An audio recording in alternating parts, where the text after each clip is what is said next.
नमस्कार। स्वागत है आपका द न्यूज लॉन्चर पर। मैं हूं अशोक वानखड़े।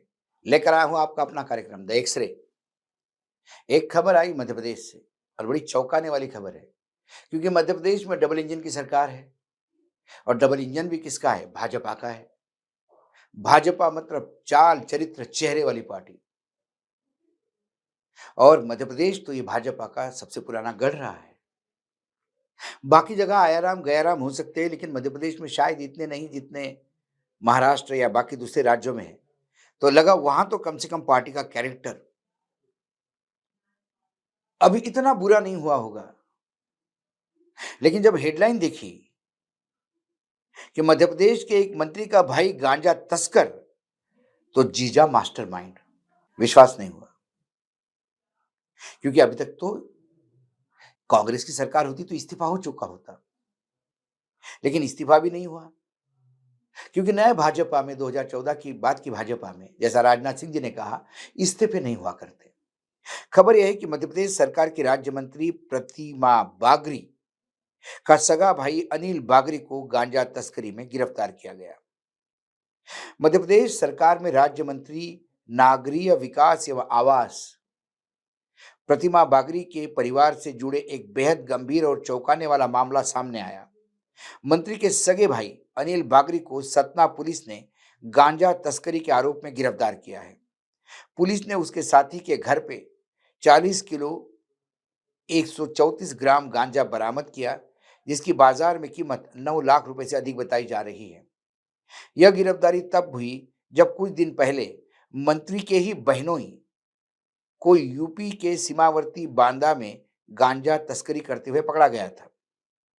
इस हाई प्रोफाइल मामले में मंत्री के भाई अनिल बागरी और उसके जीजा शैलेंद्र सिंह का नाम मुख्य आरोपी के तौर पर सामने आया। शैलेंद्र सिंह, जो पहले से ही बांदा जेल में बंद है, इस नेटवर्क का मास्टरमाइंड माना जाता है। मामले का खुलासा करते हुए एडिशनल एसपी ने बताया कि पुलिस को सूचना मिली थी कि रामपुर बघेलान थाना क्षेत्र में मवरोहा गांव में मादक पदार्थों का भंडारण किया गया है।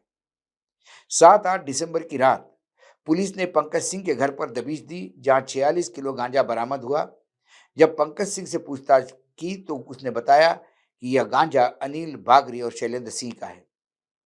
पुलिस ने बताया कि अनिल बागरी और शैलेंद्र सिंह मिलकर लंबे समय से गांजा तस्करी का नेटवर्क चला रहे थे। शैलेंद्र सिंह पहले ही बांदा पुलिस द्वारा गिरफ्तार किया जा चुका है, फिलहाल जेल में है। अब अनिल बागरी की गिरफ्तारी ने इस नशा सिंडिकेट की परतें और खुल रही है।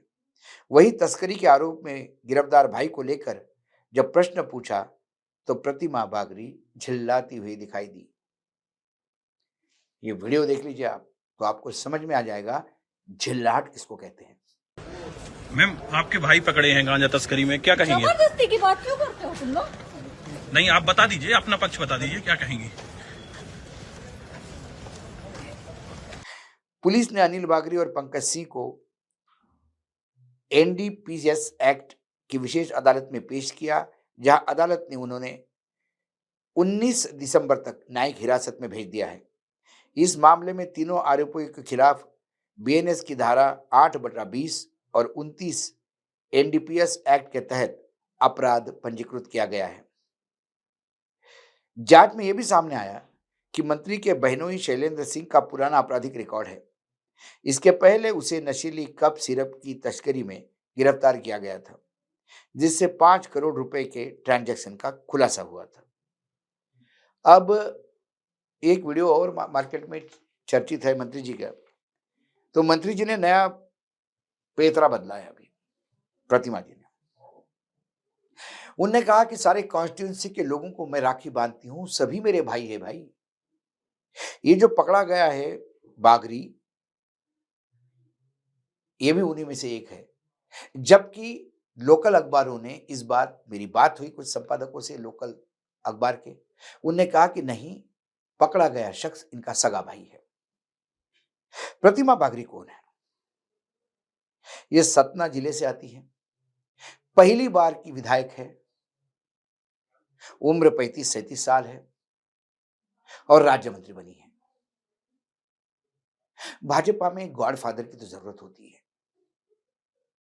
तो बताया गया, जब मैंने थोड़ा भोपाल, क्योंकि मध्य प्रदेश में मेरी कर्मभूमि रही है पत्रकारिता की, जब मैंने गणेश सिंह के बारे में पता पड़ा कि गणेश सिंह सांसद है सतना के, उन्हीं का प्रोडक्ट है ये, उन्होंने इनको प्रमोट किया।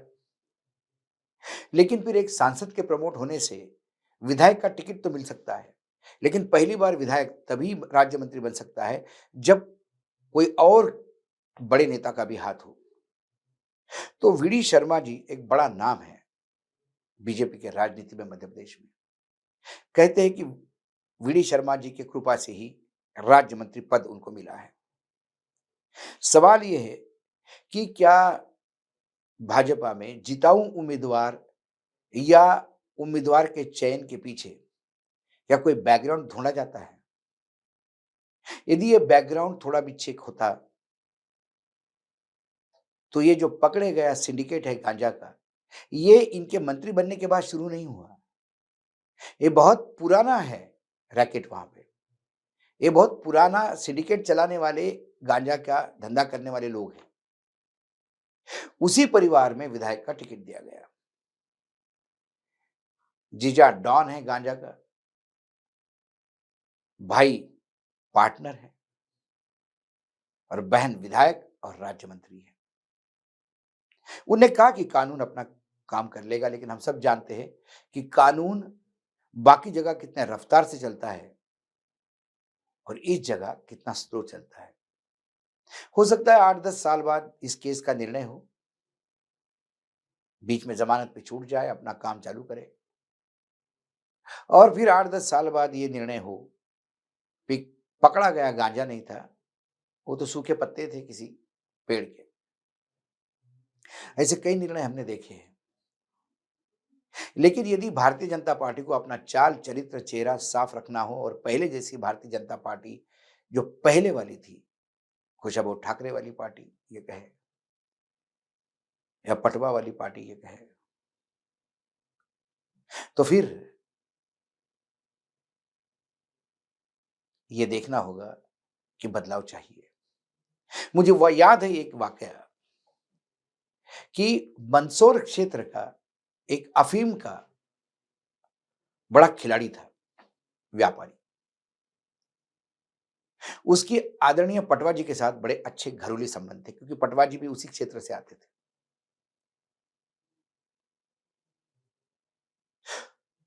तो उसने धीरे धीरे मुख्यमंत्री के आवास पे आना जाना शुरू किया।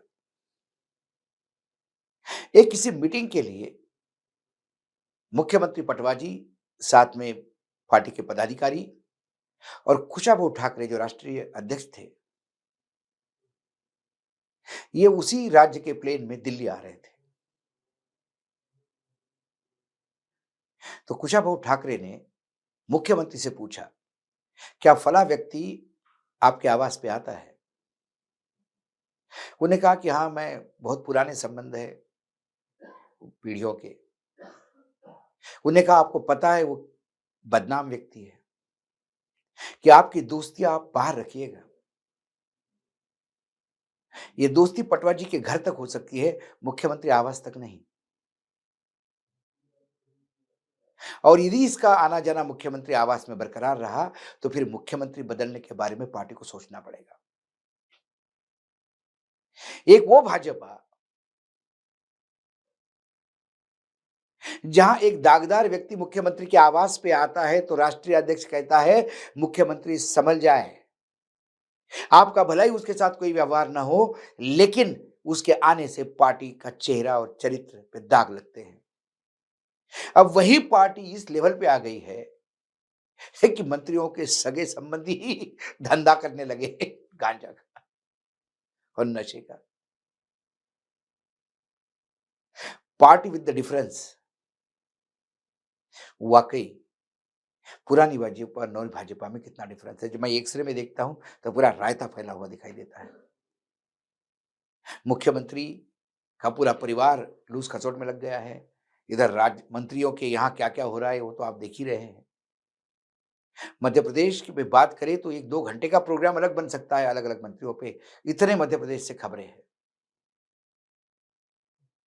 रात दिन परिवारवाद पे बोलने वाले बीजेपी वालों को ताज्जुब लगेगा कि एक भाई मुख्यमंत्री,